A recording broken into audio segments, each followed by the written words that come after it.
ওগো মা তুমি এ ধরনীর শ্রেষ্ঠ নিয়ামত, তোমারই পদ তলে রয়েছে জান্নাত। ওগো মা তুমি এ ধরনীর শ্রেষ্ঠ নিয়ামত, তোমারই পদ তলে রয়েছে জান্নাত। এই ধরনী থাকতো মাগো ফুল পাখিহীন, এই ধরনী থাকতো মাগো মায়া মমহীন, যদি না পেত তোমার, যদি না পেত তোমার মায়ারি হাত, যদি না পেত তোমার মায়ারি হাত।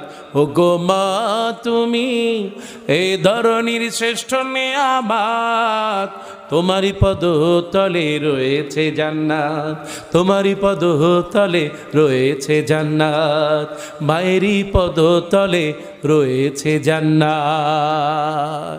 আল্লাহ এই মা বাবার খেদমত করে জান্নাতে যাওয়ার তৌফিক দাও বলে আমিন।